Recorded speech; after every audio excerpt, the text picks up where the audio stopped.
Hi everybody, it's Dave doing another brass bench casual chat via Facebook. It's been a long time since I've done one, and I apologize for that, but we're going to get back in the saddle here with something very casual, very easy, and just bear with me for a few seconds. I'm going to bring this up on my laptop to the side here so that I can follow along with your comments.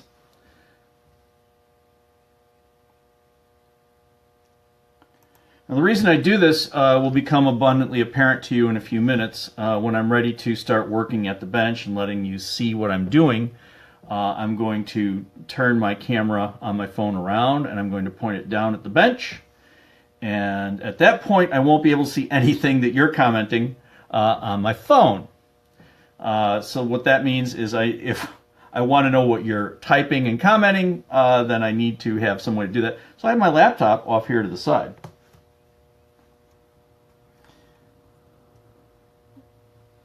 All right, I'm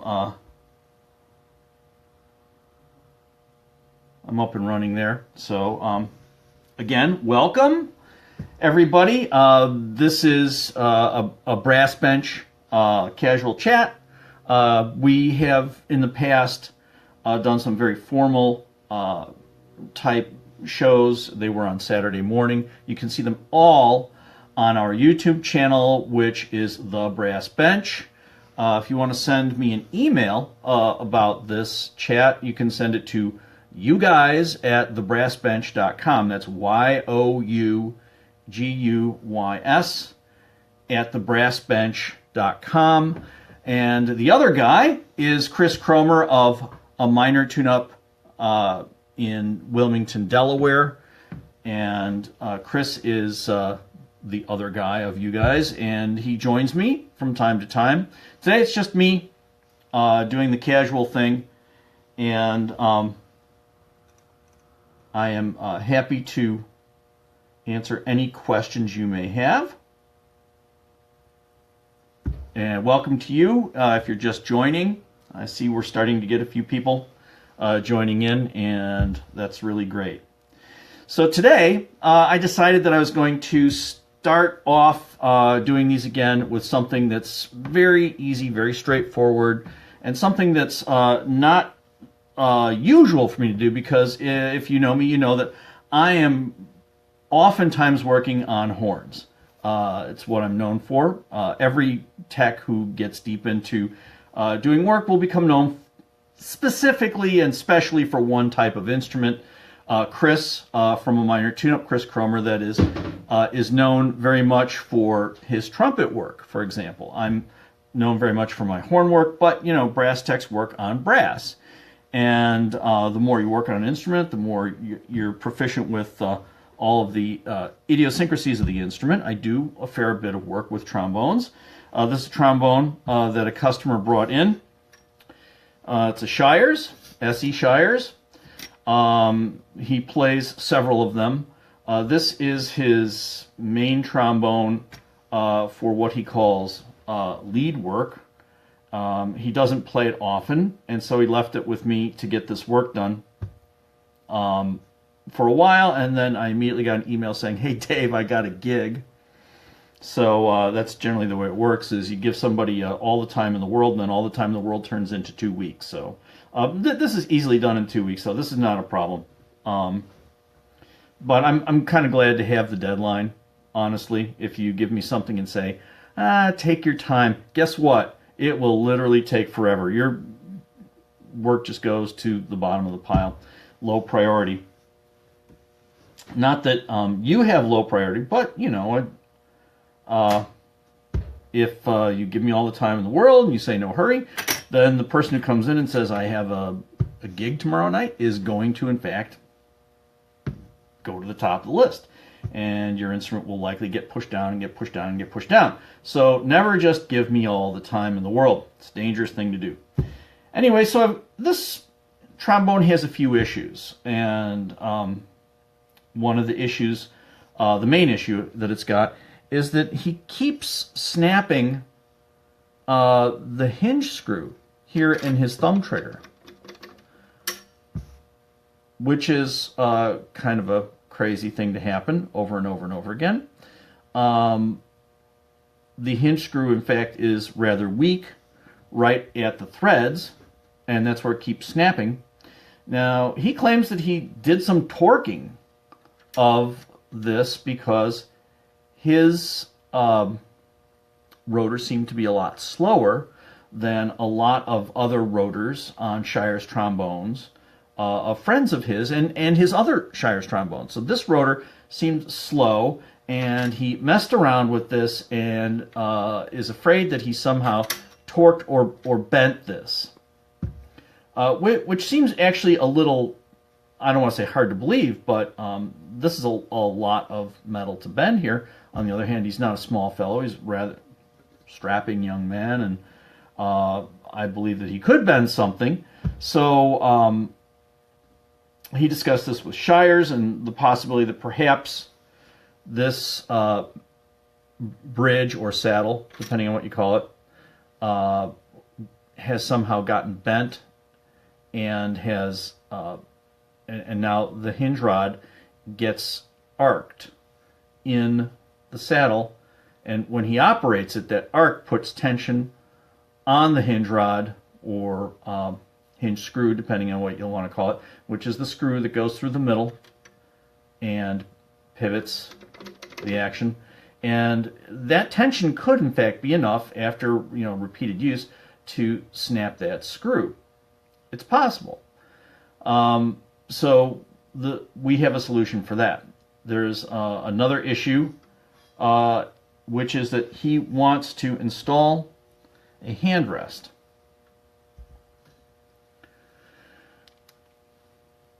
To go in the trombone over his hand and take some of that pressure off of the trigger, which is a wise thing to do.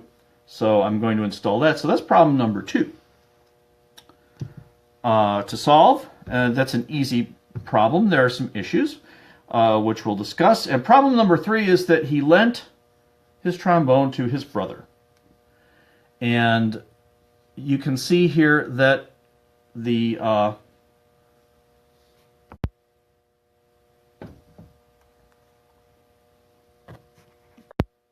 sorry about that, folks. I hit a wrong button. My mistake. I believe I'm still streaming. I actually hit the finish button on the video, which was a mistake. I was trying to accomplish something else. Apologies. Anyway, back to this. So he lent it to his brother, and it came back all pitted. The lacquer was off, and it was all pitted and red. He's concerned about red rot, but it's not likely red rot because it's more likely that his brother, who actually is very acidic, his personal body chemistry is very acidic, more likely that his brother, in fact, just wore the lacquer, which was already almost certainly a little bit compromised from a lot of wear, wore it down, and then his acidic nature started eating into the surface of it and taking the zinc out of the surface, giving it the red appearance. There's probably still a lot of good tube there. So what we're going to do is we're going to refinish that. I'm not going to do that today, but I'm just mentioning that that's part of the project, which is a good thing to do now because when we replace this part, we're going to be replacing this post. And when we install this part, which is the hand rest, there's going to be a lot of cleanup to do. May as well clean this tube up and protect it. I did mention to him that, well, there are guards that you can put here to prevent, your neck from wearing this away. His response was, well, there was a guard, but his brother said it was irritating him. And so he took it off. Hence the damage. Anyway, if you're just joining me, once again, this is Dave. Dave Weiner. I am the owner of Brass Arts Unlimited, and I do these chats occasionally. I'd like to do them a little more often again. We used to do them fairly regularly. And the reasons we didn't do it, well, there are various reasons why. I've basically been out of it for many months. Not the least of which is that my director was my son Adam, and Adam has seen fit to move and get married, and so he's not around.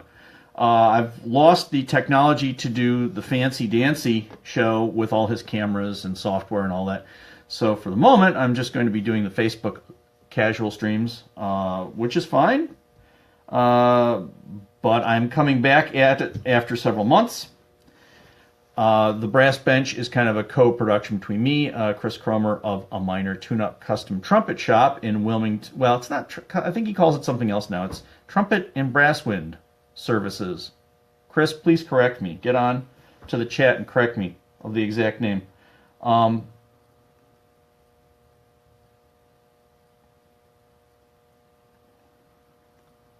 Excuse me for a moment, folks. I am going to try something on my laptop here. There we go. I'm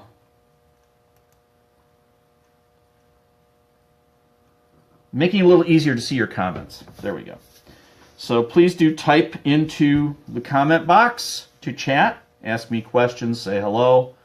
Tell me where you are. Tell me how the weather is there. I can tell you the weather here today. You can't see it. It is a gorgeous day in northern Baltimore County. The weather is very temperate. The sun is pouring down. It's one of those days that makes all the flowers grow and all the grass grow, and makes all the kids grow, and everybody's having fun. So back to the trombone. So we've got three things here on the main section of the trombone. We're going to replace this post. We're going to install the handrest. We're going to finish everything off so it's nice and pretty. And I'm almost certainly going to clean it. Let's take the valve cap off. Now, the valve cap also got a little, you can see, got a shot from his brother. He said, what about the valve cap? I said, well, you know, it's not like ruined, and you know, seriously, if it is ruined, you can buy a new one. That's not that bad. Let's talk about the rotor here. These are interesting, and they are. There's a patent number on this rotor, so don't you go copying it. It's U.S. patent number 7112735 from that is known as the Shires valve. It's interesting. It looks like a standard rotor. It's oversized. And it looks to be a gentle flow valve so that you don't have a sharp bend, if you believe in that sort of thing, and a lot of people do. Trombone players especially swear that the 90-degree bends cause more resistance. Hi, Miles O'Malley. Thank you very much. I'm happy, too, that the live stream is back. Anyway, so this valve is interesting. It's got a top bearing plate just like any other rotary valve. And it's got a rotor in there, just like any other rotary valve.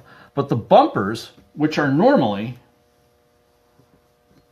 on the bottom bearing, where the stop armature is, normally this here has an armature that comes 90 degrees, and as it rotates, the armature hits the bumpers. Well, this is not really a stop armature. This is just a connector to the mechanical linkage. I don't know if you can see that. There's a mini ball linkage to this lever. And the stop mechanism has been built into the top bearing plate. So when I activate that, I don't know if you can see that or not, but there is in fact a round, it looks like a screw head actually, a hex screw head that hits those probably Buna N bumpers that are actually press fit into the stop plate. So there's a channel cut in, and it rotates, and the bumpers are actually in the bearing plate. Kind of clever. But it solves several problems, because back here there is no room with all these tubes going in. There is no room for a cork plate on the back no room for a stop armature, and therefore you have to stop it somehow and keep it aligned properly. And this is the solution that Shires came up with, a clever solution. It operates really well. So I'm very impressed with that. And we're going to try to make this all a little better. Hopefully all this will solve the problems. Hopefully when I'm done, we'll clean this up. I'm going to check some other things. One of the things that I always check is the bottom bushing here. When you drive out the rotor with a drift, let me find a drift here to show you. These are the drifts that I use. They're brass rods on wooden dowels. Take the large screw off, put that onto the bottom shaft, and then drive it out. That pushes the bearing plate out and the rotor.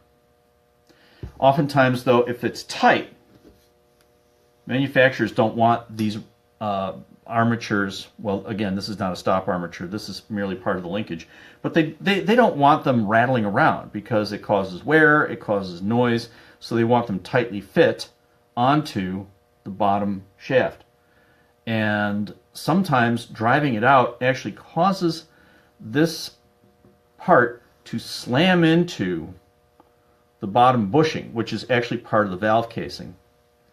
And what that can do is that can, the bottom bushing is like this, and that can cause the top of the bottom bushing, as the rotor is driven out, the part will slam into it and cause it to bend inward a little bit. Just a little bit. And that can slow a rotor down. So I don't know if somebody has driven that out and slammed those two parts together and caused a binding issue. It's possible. So I'll check for that. That's one of the things I'll check for when I'm done with the work, and I clean it up right before I give it a polish and a lacquer. So I'll check for other issues in here. I'm going to look at the rotor, look at the casing, see if there's maybe any sort of rubbing going on. Shiny spots indicate that there is some sort of lack of tolerance. And if there's a lack of tolerance, you have to figure out why is there a lack of tolerance, and you have to take care of it. Lots of different things going on there. So anyway, that's the valve. So we'll be paying attention to the valve after the work is done, when we clean it. Ah, come on. There we go. All right. So now the handrest. This is causing me kind of issues in terms of where do I put this. And generally, it's going to go, the attachment mechanism is going to go right about here, in between this nut and the end of the receiver tube. And the problem that I'm facing is that this is precisely where the serial number is on this horn. This is going to go right on top of the serial number, and no matter how I cut it, that's where it's got to go. So I don't have a stamping set. I don't stamp serial numbers. So we're just going to have to, I don't know, we're going to have to figure out something at some point. It could be, I could hand engrave it, I suppose, but I'm lousy at that. Something's going to have to be figured out. So back to this. The solution in terms of the slowness is going to start with a replacement post. And Shires sent the owner of this trombone a replacement post, which consists of the post, a new hinge rod, and a new spring, which was nice of them to send. And hopefully this part will not be bent in any way, shape, or form. and will allow the mechanism to work properly. So there are several issues involved in this. The bell comes off, and that's what this part here, this nut, is all about. That's for attaching to the bell. So we have to fit it to the bell. But it is soldered to two places. Soldered here at the bottom pocket brace, which goes into the receiver near the valve, right?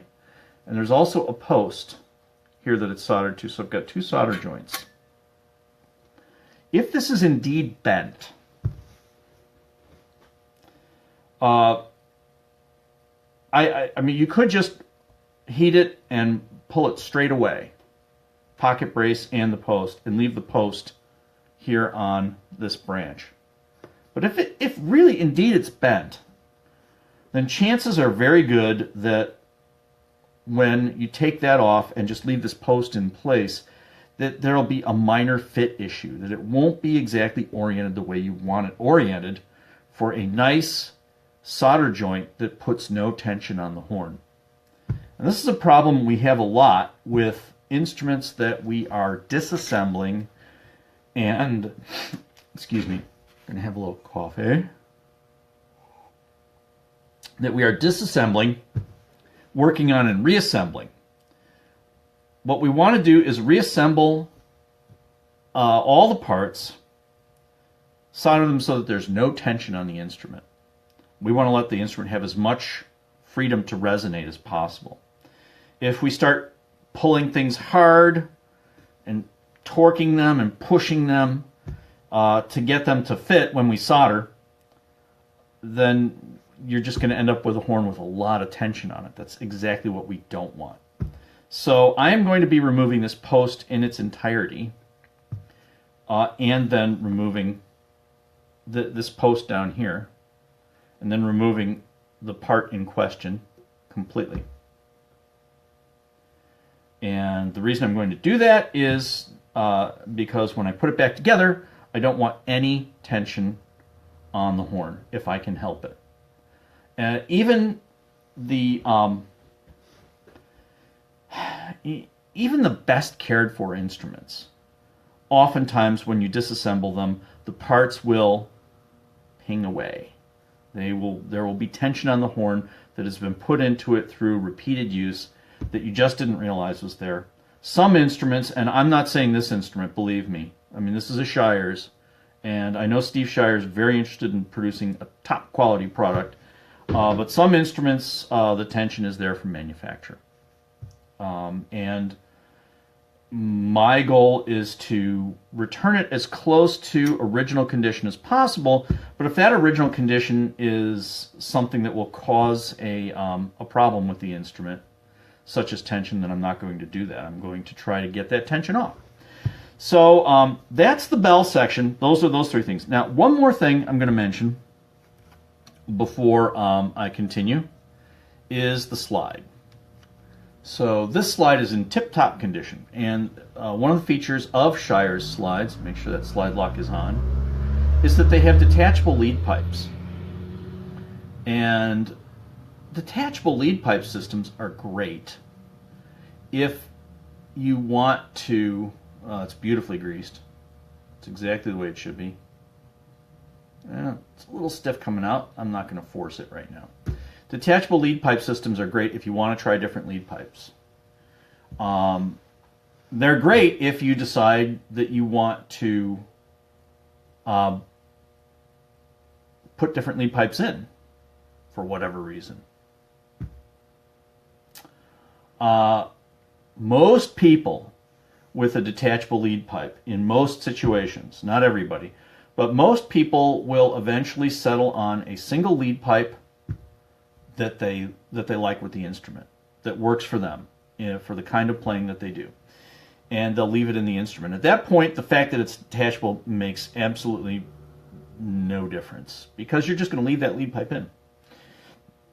This customer had told me, I mean, I would just leave it in if it was me, but he told me that it has become the custom to solder these in. Once you've picked a pipe, you're not going to put any other pipe in, solder it in. I'm not going to do that today, but I just want to point out all the issues that this makes for me. First off, it's very dirty.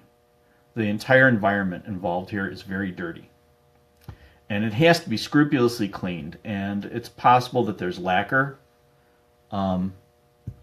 here inside the detachable lead pipe. In fact, it's likely that this all got sprayed with lacquer. Solder won't stick to lacquer. The other part is the fact that there are threads. So the question you have to ask yourself is, how much soldering do you want to do? You can pull solder all the way down through those threads. And is that desirable or not? My presumption is going to be that no, it's not desirable. I'm going to do a little bit of research on this before to see if I can figure out exactly if there's a standard way to do it. But my presumption is that we're only going to draw solder here at the top, right here under the shoulder, and around inside. So that's as far as soldering it in is concerned. So you'd have to, screw it in, make sure it's clean. One of the issues you have here, I'll just point this out, which you probably can't see all that well, but this is heavily greased all the way down. And you want that grease, clearly. But what you want to make sure is that when you put it in to solder it, that whatever grease is in there doesn't actually contaminate your solder area. So you have to be careful with that. But the other thing you really, really have to be careful about is the fact that this is a Shires trombone slide. And it's working absolutely perfectly. And there are solder areas nearby that could be affected by the heat of this operation. And you don't want to do that. You don't want to unsolder anything. You don't want to move any of these parts. It could affect the slide action.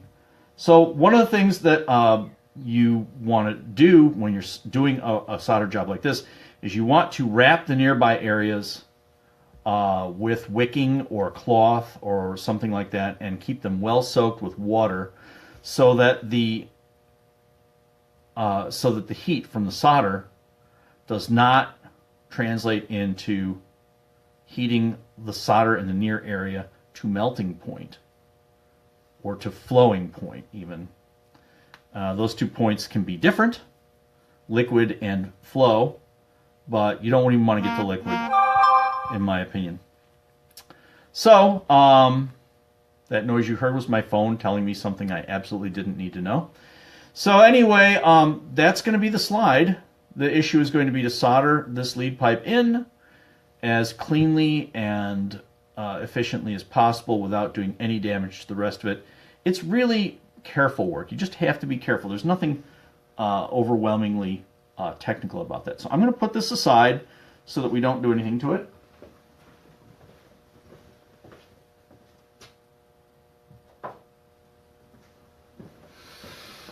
Okay, going to come back here and we're going to start taking this trombone apart. So this is a good time to mention that this is the brass bench. It's a casual lunchtime stream. I hope you're well. Hope you're enjoying your Wednesday, and we're working on an SE Shires trombone here. This is also a good time to mention that the brass bench stream is actually sponsored by my operation, Brass Arts Unlimited. It's sponsored by a minor tune-up, trumpet and brass wind services. Chris Cromer is the proprietor there. And it's also sponsored in part by Medlin Horns. Jacob Medlin makes horns, beautifully crafted French horns in Greensboro, North Carolina. Jacob is kind enough to be a supporter of this show. So anyway, back to this. One of the things I like to do when I get a part like this that's going to have a hinge rod, and so I always like to check the fit of the hinge rod before I go on. Make sure that this is exactly the way it should be. I like to screw it into this saddle or bridge. I've never yet settled on a terminology. And just check to make sure that it's not binding in any way, shape, or form. A little triply came out this side from the buffing procedure to make the part look pretty, not unusual. And it went in perfectly. Thank you, S.E. Shires, for an excellent manufacturing job there. So we have no worries as far as that hinge rod is concerned. No binding, no buckling, went straight in. Perfect little part. So now we have to take this trombone apart. I am going to now turn the camera around. I'm going to point it down at the bench. If you have any questions, just go to that comment bar, type it in. If you just want to say something, say, "Hi, Dave." Whatever. Please do. First, I'm going to turn the camera around. There we go. You're looking at my wall. Then I'm going to point it down to the bench. Now, at this point, I can't see what's going on with the phone, so I'm double checking with my laptop. I've got it right where I want it. There we go. Good. If you have any questions or there's something you can't see, just feel free to type in the comments. I'm looking over there every once in a while. So like I said, Shires trombones, they come apart. And the first thing I'm going to do is remove this tuning slide. There we go. Set that aside. No need for that. And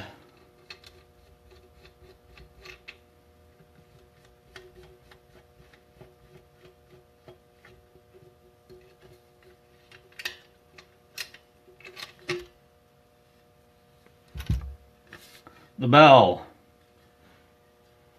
is now detached.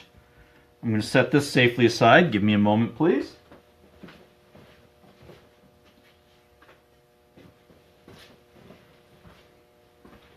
There we go.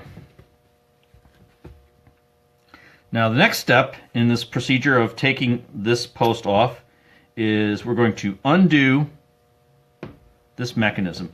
And I think you can see why we need a new spring, because this attaches in to there and comes around, and the tension is held here. You can see that it will be almost impossible to reinstall this spring without some kind of horror show.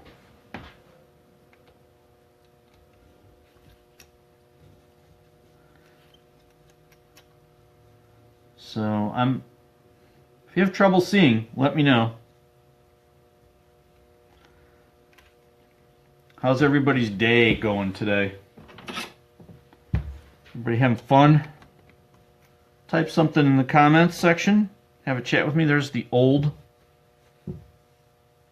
hinge rod. And I'm kind of surprised that this didn't just ping right off of there. But there it is. Now we're going to remove it.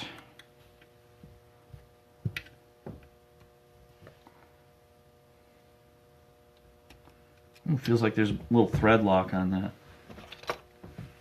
Quite possible. Don't see any evidence of it.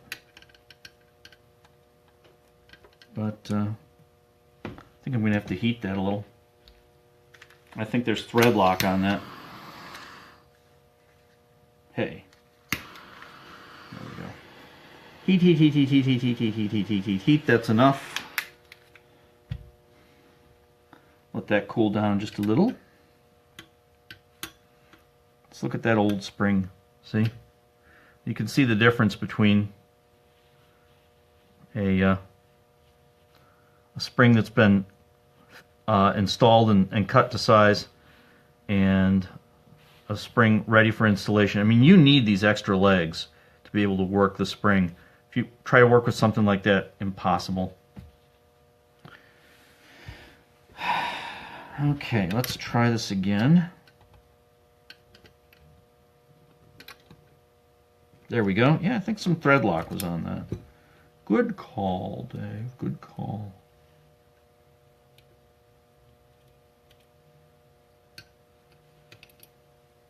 Lever mechanism.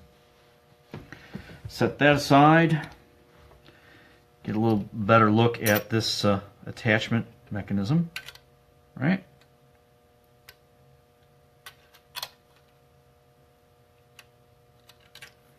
Now,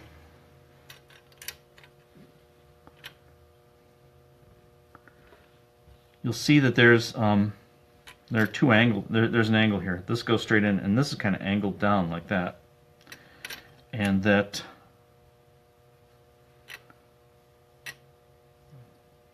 this this solder joint here is close to that solder joint. So I'm going to wrap this with some wicking, and I'm going to soak it with water. First thing I'm going to do, though, is I'm going to unsolder that. Oh, something I didn't mention before. So why does it come like this? Why not just unsolder this? You're probably wondering. The answer is Shires brazes this saddle piece on.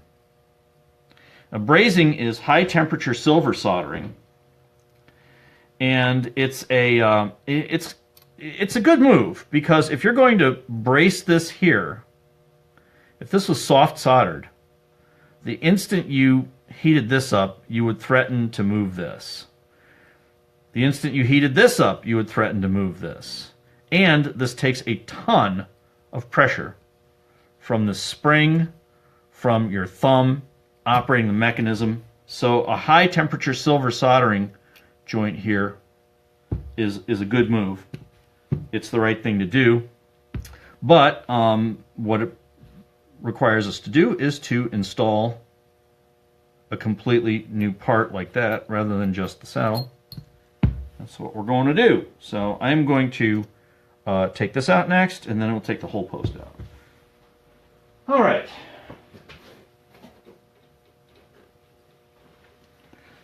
Normally I don't do my soldering and stuff here at this bench,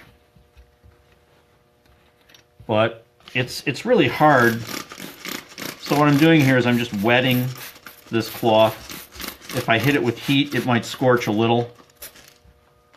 No big deal. But if I wet it, then it's not going to catch on fire. Because I want to just work here and not move around the shop. I have no idea how easy it's going to be to remove this. I really don't. We're going to find out.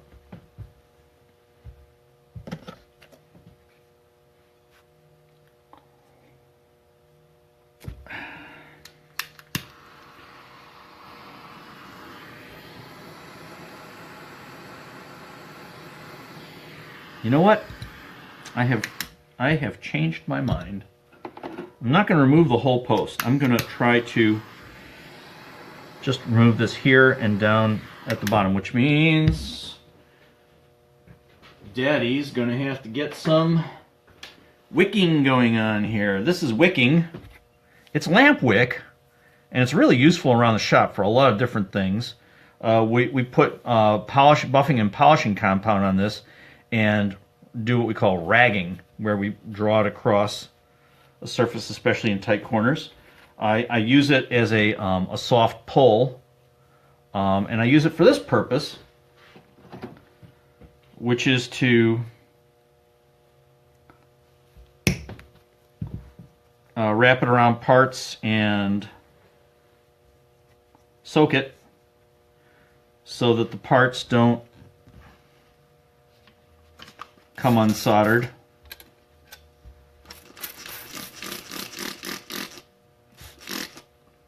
Wicking is like drumsticks. 1,000,001 uses in the shop. Dead useful.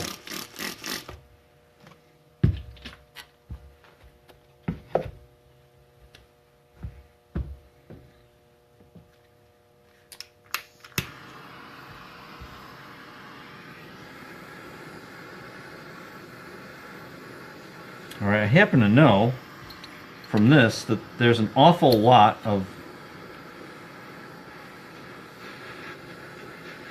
post in there. Oh, there goes the lacquer.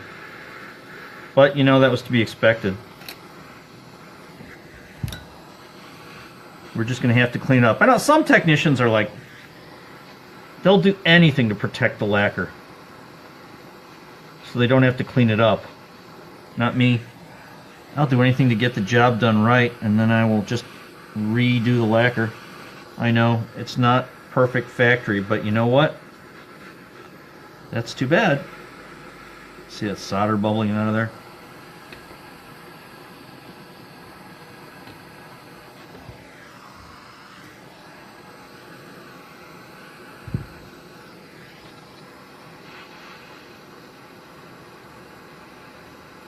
There we go. Need that solder to get liquid. That post is really big. It's a heat sink.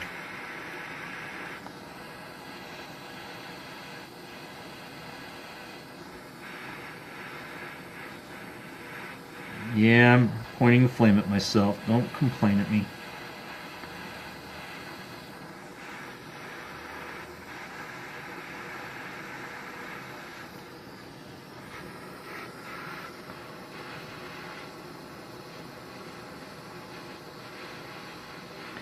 Yes, I could put more heat on this than I'm putting. But I want to do it right here at the brass bench, right? So you can see what I'm doing. Sizzle. And there we are. Let's take this post off.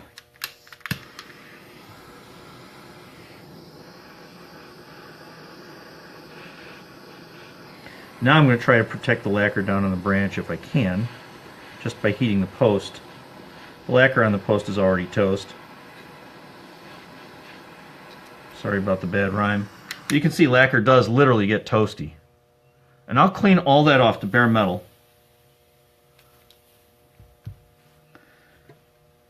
Alright, there we go. That post is off. Easy. Easy peasy. Lemon squeezy, right? So let's compare the old one with the new one. Let's just see how consistent they are. My guess is really consistent. Yeah, check that out. I mean, the same length, same position. This is what I really want to consider in terms of consistency. Ow, that's hot, by the way. Don't touch it. Wish I had a nickel for every time I've gotten myself burned in the shop. I have a lot of nickels. So, yeah, very consistent. That's very helpful in terms of positioning when I put the new part on. Very helpful. Hooray! So much the better. Alright, these parts are nice and hot. This part we don't have to worry about. We don't have to throw it away either. Might be salvageable as a replacement part, but we don't have to clean it up right now. I'm going to set that aside.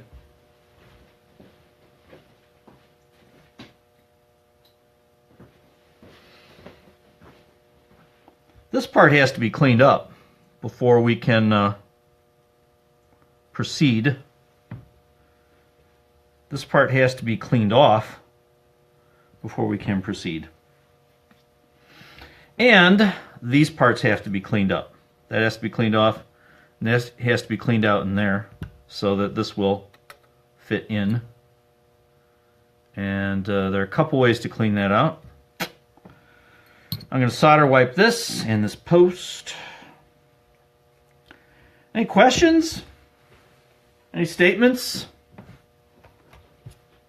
Any observations on life? Philosophical life observations? All right. It's about time that I remind everybody that this is, in fact, the brass bench. I'm Dave Weiner.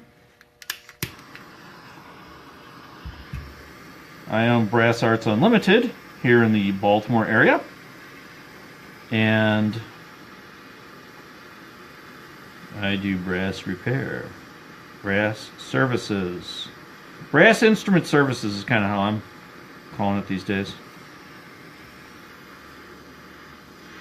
You know what? I do believe, based on the way this is flowing, that this is Stay Bright. And I'm getting the lacquer toasty anyway. I don't care.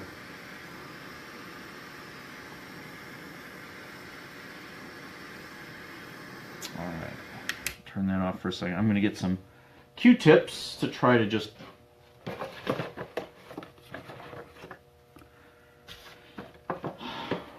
do solder wipes inside. I have to clean that off anyway. This show is actually sponsored by my company, Brass Arts Unlimited. Sponsored by A Minor Tune-Up Trumpet and Brass Wind Services in Wilmington, Delaware. And it's also sponsored in part by Medlin Horns.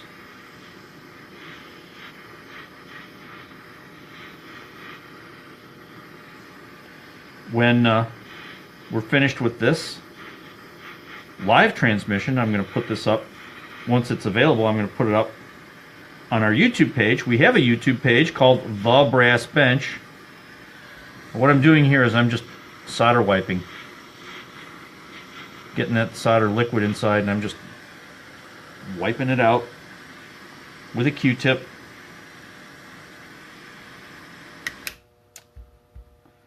And well, it worked somewhat. Another way you can clean solder out of a pocket brace like that is just with a twist drill. So if you have a twist drill that fits nicely, you can just twist it in there and twist it out by hand, and it will scrape it out. Which I may do. I may do that.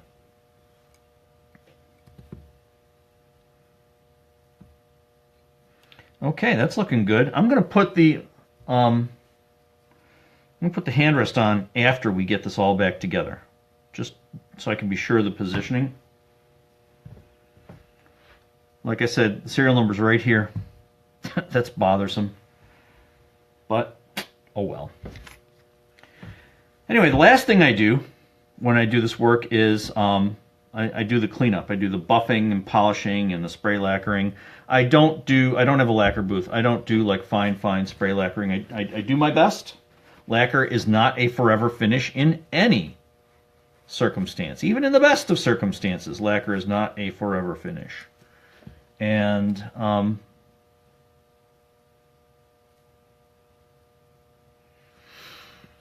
so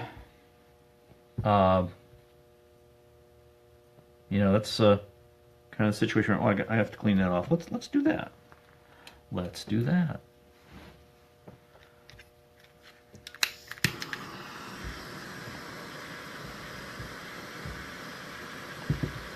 I'll hold it with these round pliers. Get my supply of Q-tips here, ready and available.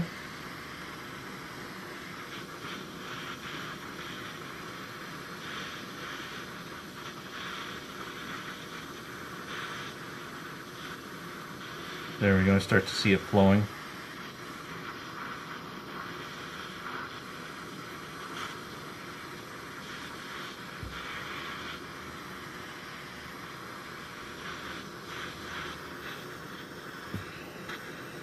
What's really in there? It's just the way it goes, I suppose. But I was hoping to be able to get that solder to come out. I don't think it's going to. Not willingly.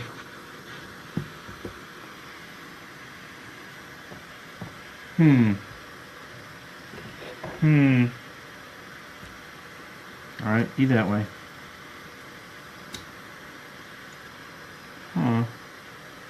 Okay. Fine.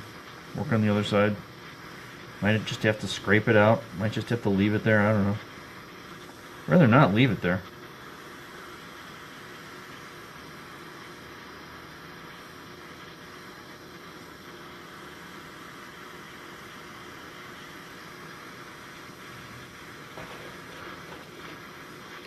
This side is working real well.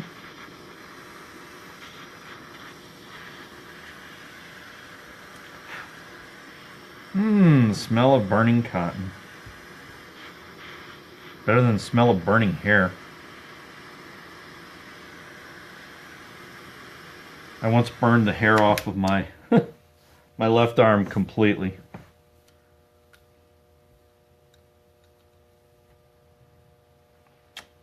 You know, it's the price you pay, occupational hazard. It took a long time for it to grow back, too. Oh, well. Hang on a second.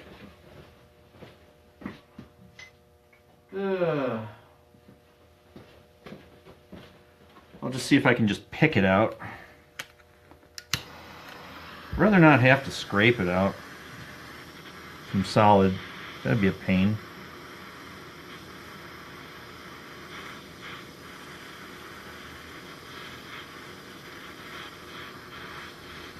Waiting for that to liquefy. Again, this post is really solid. It's a big heat sink. It is possible that this is not as deep as the other side, and that there's very little solder there, and that I've already gotten it out. You know, I think that may be the case.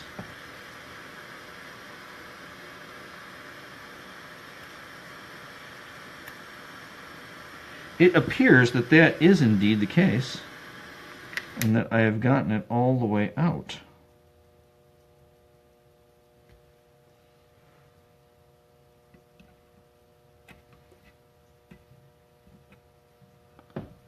And it appears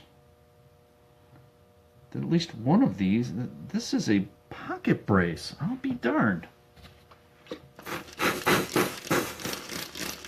Whoa.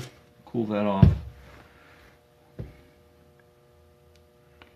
Well, color me surprised. This appears to be a pocket brace, which means that there's more than one part here, which means that I really ought to remove it.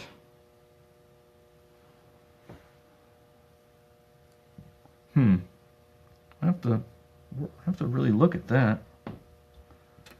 Here, let's compare that. Yeah, well, I'll be. I thought that was solid, but it's not. This is two parts. I'm gonna have to take one of these parts off and clean it up. What do you know? You learn something every day. Every dang day. And what Dave learned is that is indeed a pocket brace. Pocket brace consists of two brace plates, really, and they're like this one. They're hollow in the middle, and there's a rod in between the two. And what it allows you to do, it allows you to solder everything together with no tension, because you can, if there's a fine adjustment, you can solder the two plates on and then solder the rod in the middle. So I'll have to pull that apart. Okay. Well, okay then. No worries. I'm glad to know. Explains a lot. Explains a little. All right, let's clean this up. Get rid of these used Q-tips.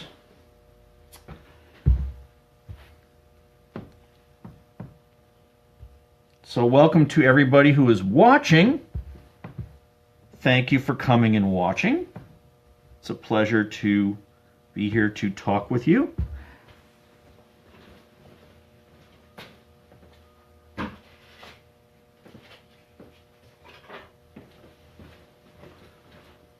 I'm going to clean this area up here. I'm going to sand it. I like to use 320. And the 320, I love this product. I really love this product. It's 3M P320.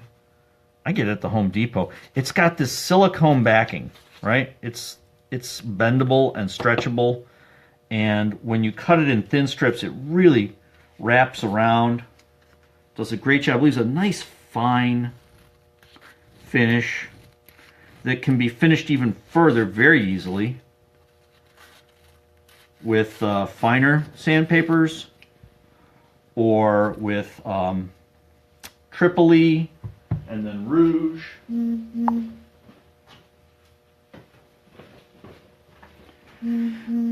Again, this is not something I normally do here at this bench, but I'm going to do it here so you can see. So I'm going to lift this up. I'm going to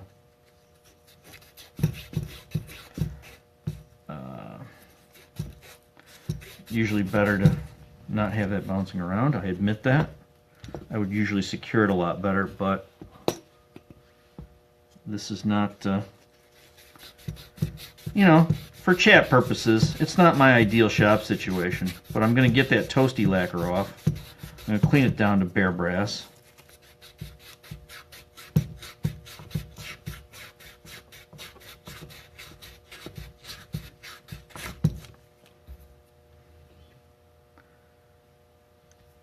A little more toasty on this side.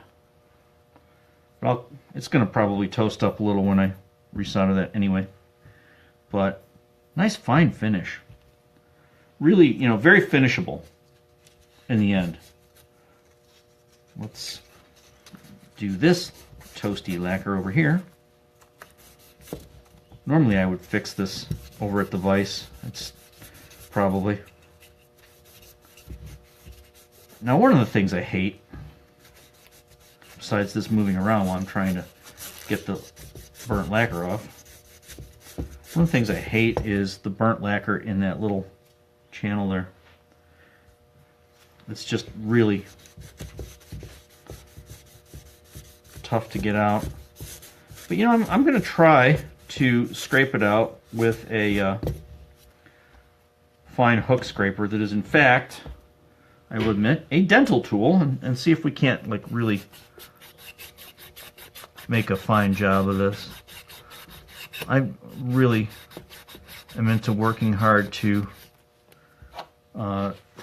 do fine soldering, fine finishing. The better I can do it, the better off the job is, in my opinion. For my own purposes, because I like to do good work. For the customer's purposes, because they like to have good work done. But I also believe that the better you finish your product, the better it will play. That some finishes matter. Now, a little bit of burnt lacquer in that channel there isn't going to matter, I don't think, in the end. There we go. Got most of that burnt lacquer off. Once the whole thing is up on the mandrel, it will make a difference. Let's see. This isn't the scraper I was going to use. Oh, you know what? Hang on.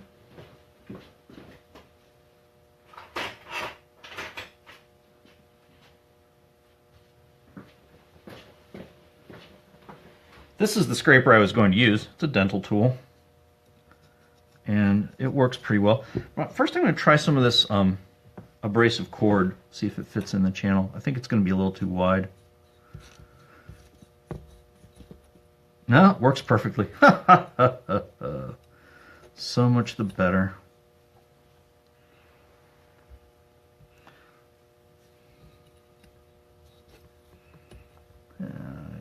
Sit in there, there we go. Ah, Bill! Driving to Milk, huh? I tell you, now there's a shop that I have a lot of respect for. Milk is they do some really fine work there. Got a lot of respect for those guys. Anybody who's working hard to do good work, I have a lot of respect for, quite honestly. And everybody in the world knows Charlie Milk, right? Or should. Do a little bit of fine scraping here. Just get that little toasty out. Again, you know, I don't guarantee my lacquer finishes. because I'm not that kind of shop.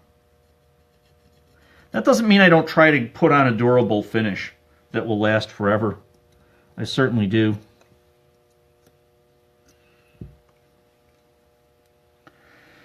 All right, I'm going to go get my larger twist drills and see if anything fits. And see if I can twist out.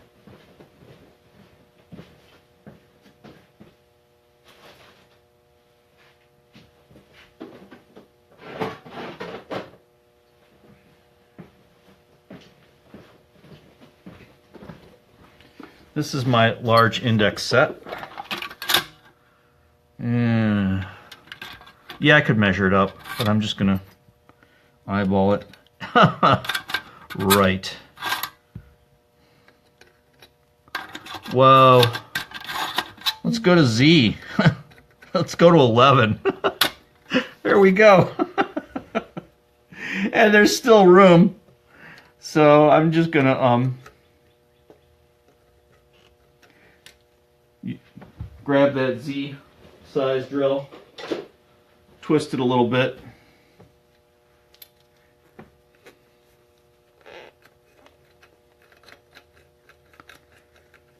See if that gets out any. There's a little bit of solder right in there.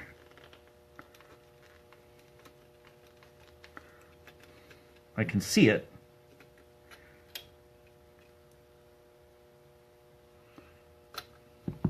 Let's go something a little smaller first.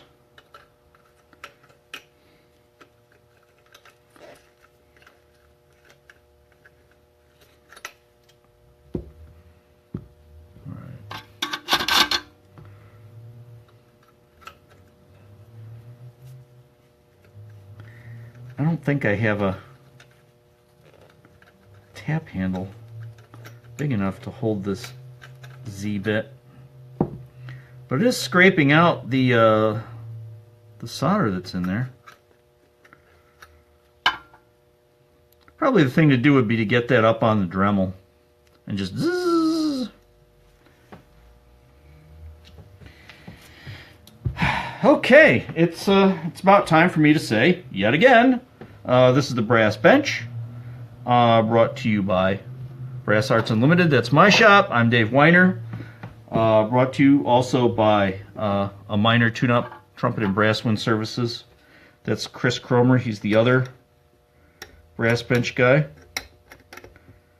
And sponsored in part by Medlin Horns. Jacob Medlin makes horns, fine horns, in Greensboro, North Carolina. Beautiful, beautifully handcrafted horns. He's got a Geyer style horn that is superb, and he takes his time working on all his stuff. What I'm doing here is I'm working on a Shires trombone. I'm going to be installing this post, which I still need to get some of that solder out. That post has got to have to be cleaned up, put on there. Eventually I will be installing this hand rest. Sadly, it will go over the serial number of this horn. I don't know what I can do about that. And I'm going to be finishing it all off. There's some damage here that was caused when it got lent out, and I will also be soldering on the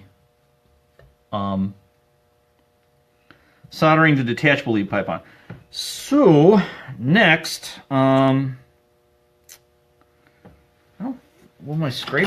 triangular scraper. Oh yeah. Hey, let's do that. Let's just try and. All right. Get this out of the way. I don't know. I'm going to try to reorient everything so that you can see what I'm doing here, because I know that where I want to put it, oh beautiful, where I want to put it you probably can't. I like to have it close when I'm doing this, close to my body, and I don't have to lean over. Oh, gorgeous. Just scrape out this solder. It looks like they're using Stay Bright. Feels like it. Stay Bright silver bearing solder. it does not melt and flow as quickly and easily as softer solder like 70-30, tin lead, or 50-50. And so that's what I'm going to use when I put it back together. I'm going to use the Stay Bright.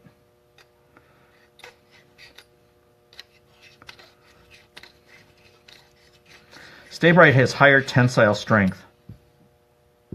And I forget if it's 96.4 or 94.6. There are two formulations of silver bearing solder. Non-leaded solder, it's sometimes called. And I want to get all that out of here. Oh yeah, it's definitely not 70-30 or 50-50. There's no lead in this solder. Now, for some manufacturers, for a lot of manufacturers, that is a I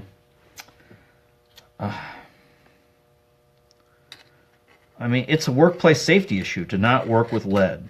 Soldering all day, every day, fumes in the air. Don't want to work with lead. Increasingly an issue. And everyone can understand why. But you know, the non-leaded solders have higher tensile strength anyway. You can still feel it when you're scraping solder. You can feel the difference between the solder and the underlying metal. The solder feels kind of gummy, kind of waxy, it has a soft sort of give to it, and the underlying metal will just feel scratchy. I mean, I can feel when I'm doing that, I can feel it running into soft, gummy solder. I can see a bit of a coloration difference too, so I know I've got more work to do.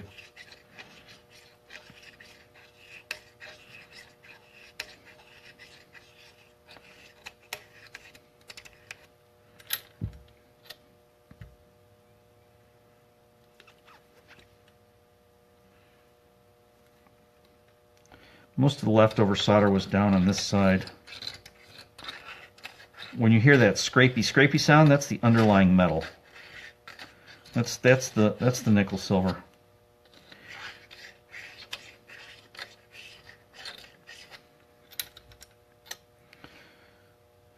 All right, turn it over and I'll get a little mechanical advantage this way. Another thing I pay a lot of attention to when I'm working these days is handedness. I'm right-handed, and you have, when you're working, you have something called hand bias. So if you're always using your right hand, let's say you're trying to file something perfectly flat. If you're always using your right hand and you never reorient the workpiece, it's almost impossible to file something perfectly flat. And that's because of hand bias. I'm biased toward my right hand. All right, I'm going to go get a scratch brush.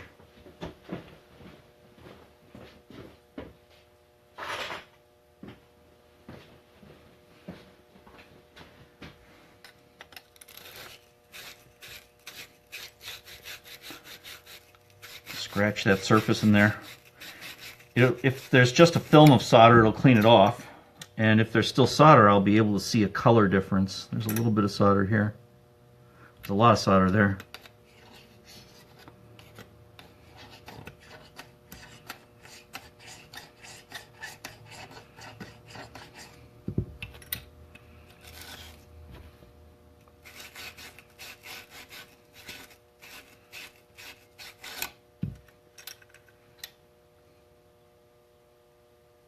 Oh, I'm almost done. A little bit of solder down there.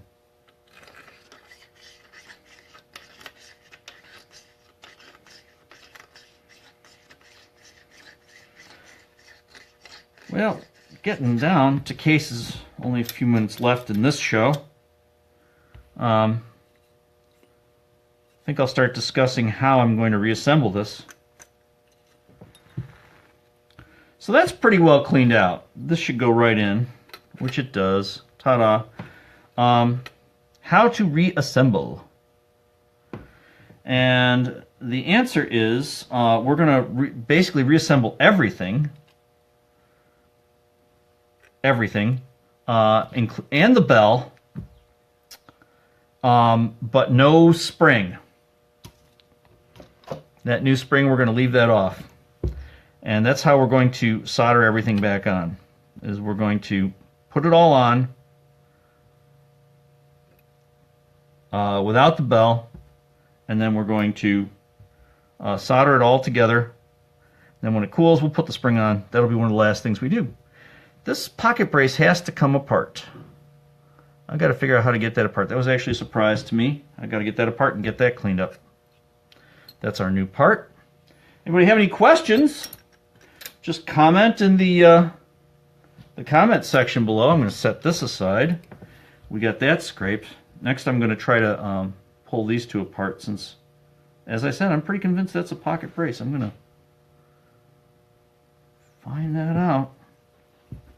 We're going to find out right now.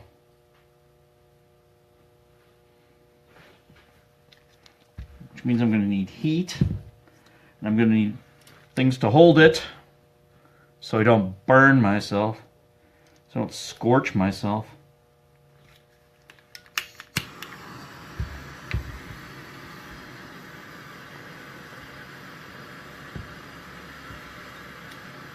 So glad everybody could join me for this, on this, what is here in the Baltimore area a fine spring day. That is not sufficient.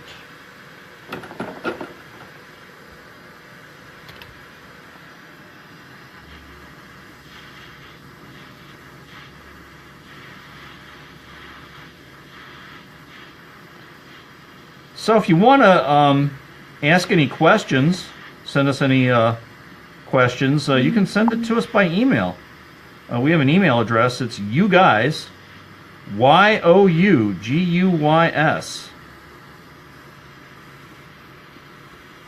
You guys at thebrassbench.com. Y-O-U-G-U-Y-S at thebrassbench.com. We have a YouTube channel. This entire session will go up once it's available on the YouTube channel. I will port it over to that. And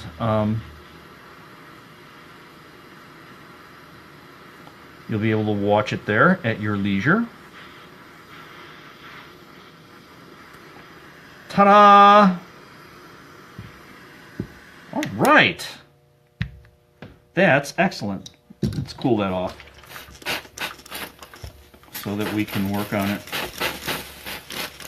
Look at that steam. Still hot a little bit. So you can watch us on our YouTube channel. I would like to, ooh, that's plenty hot. Look at that. That's scorching my cloth. I ain't gonna touch that, not until that's cool. You can catch us on our YouTube channel, you guys, at, I'm sorry, the Brass Bench. Go to YouTube, search for that. You can send us an email, you guys at thebrassbench.com. You can contact us here. You're on our Facebook page if you're watching us live. And here we go. Let's clean that up. Let's clean that up.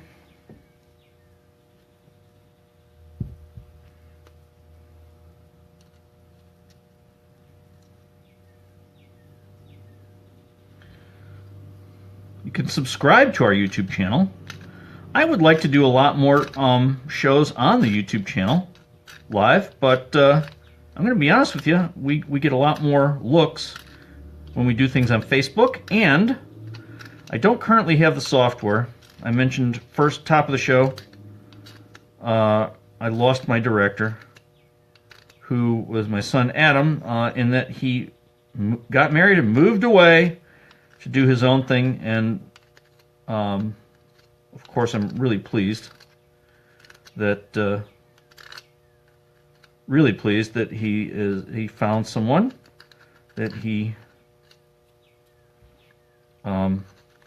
loves and wants to spend the rest of his life with, and that they're making a life together. But I don't have the software, which he had. I don't have the hardware, which he had. And nor do I have the expertise to link it up to Facebook and or YouTube to produce the show with the fancy cameras and whatnot and so forth, which Adam had. And I'm just scraping off this old solder, trying to get down to bare nickel silver. I can clean that up later. I mean, given that it's getting toward the end of the transmission, I'm not going to be doing any of the soldering here. Probably do that later today. You don't want to watch me solder anyway, do you? A little bit more cleanup on that. Not much. Let's scrape this little bad boy, and then we'll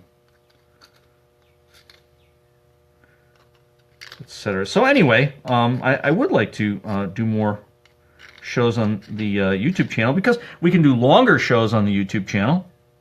There's really no time limit to that. There's a 90-minute time limit for each Facebook transmission.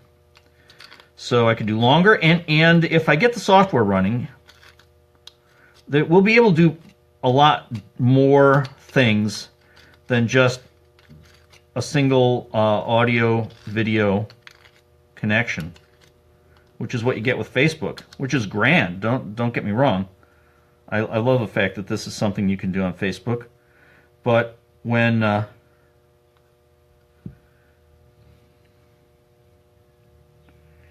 we get the when we get YouTube up and running, if we're transmitting on YouTube, we'll be able to do a lot more cool things. And not just on YouTube. I mean, the software and the hardware can actually go through Facebook. So when I get the hardware and the software, the live stream encoding software and the proper hardware, which is frankly a better, faster computer, nice webcams, that sort of thing, then we can do all sorts of cool things. What we were working on when we stopped transmitting regularly before, what we were working on was getting Skype interviews clipped in, which would be an awfully awesome thing to do. Then, I mean, then the sky's the limit. We could take the show on the road and go other places, but we always have a question of is the internet connection sufficient? And that's always a question on the road, and we don't always have a good answer for that. So having the ability to do Skype interviews would be tremendous. Okay, I'm going to clean that up some more. You don't need to watch that. I'm going to clean that up some more so that everything goes back together beautifully. I'm going to recap real quick what we're doing here with this Shires trombone. We're going to, this post stands off to this post, which holds the trigger mechanism, and that's what we're going to get back together. We're going to get it all back together. This is a new post that we're replacing the old one, which I have over on the other bench, which seems to be a little bit bent. And when we get it all back together, it's going to be nice and soldered beautifully without any tension. And then I'll clean everything up. I'll clean this valve up, so forth and so on. You know, I think I'm going to be wrapping it up here. I'm going to turn the camera around so that you can look at my beautiful mush again. And thank you all for coming by for this casual lunchtime chat. I hope to see you again soon. I hope to do more of these, a lot more frequently, and until we get the proper software, hardware to do something a little more elaborate, we're going to be just doing it like I'm doing it right now with my phone on Facebook. And then I'm going to take the video that I'm creating now, I'm going to upload it to our YouTube channel.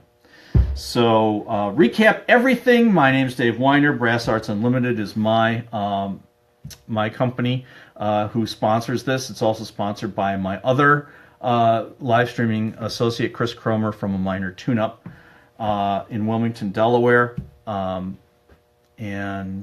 we are sponsored in part as well by Medlin Horns. Jacob Medlin makes fine, beautifully crafted, excellent custom French horns in Greensboro, North Carolina.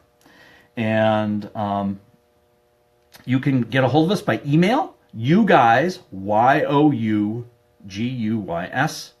at thebrassbench.com. You can go to our YouTube channel, The Brass Bench. Sorry about that. You go to our YouTube channel, The Brass Bench.